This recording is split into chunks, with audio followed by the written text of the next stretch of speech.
So magandang araw mga kabaksing, breaking news. Sa katapusan po na laban sa pagitan ni WBE World Lightweight Champion Gervonta Tank Davis kontra sa kanyang challenger na si Frank the Ghost Martin, ay pinatikim po ni Tank Davis mga kabaksing ang kanunahang talo ni Frank Martin.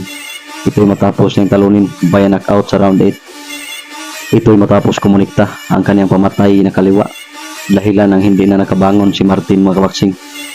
So nanatiling undefeated si Tank Davis at kanyang napanatili ang kanyang WBA title sa lightweight division. Nasa ngayon ay hawak ng kartadang 30 wins with 28 KOs, undefeated mga kabaksing.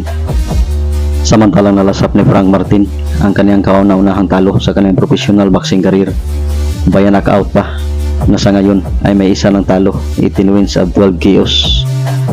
Samantalang sa common event sa nasabing bakbakan mga kabaksing ay successful si David Benavides sa kanyang pag-akyat ng timbang sa light heavyweight division. Ito'y matapos niyang talunin at dominahin ang former world champion na si Alexander Gvozdyk.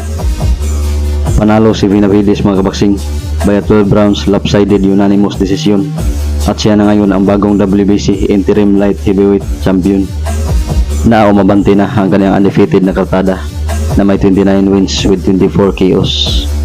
Samantalang nalasap ni Gvozdyk ang kanyang ikalawang talo na may 20 wins with 16 KOs. Samantalang sa iba pang undercard mga kabaksing ay nalasap ni Gary Antoine Russell ang kanyang kauna-unahang talo sa kanyang professional boxing career. Ito'y matapos siyang talunin via split decision ni Alberto Puello sa score na 115-112, 114-113 para kay Puello mga kabaksing. Samantalang ang isang hurado ay pumabol kay Russell na umiscore ng 118-109. So dahil sa panalo ni Puello mga kabaksing ay siya na ngayon ang bagong WBC interim super lightweight champion. Samantalang sa iba pang undercard mga kabaksing ay nadipinsahan din ni Carlos Adames ang kanyang WBC middleweight title.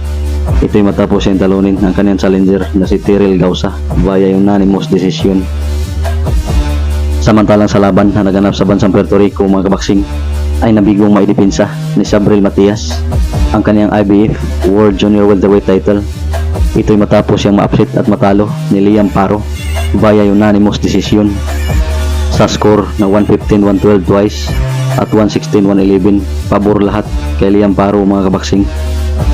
So siya na ngayon ang bagong kampiyon sa IBF sa Junior Welterweight division na umabante na ang kanyang undefeated na kartada na may 25 wins with 15 KOs.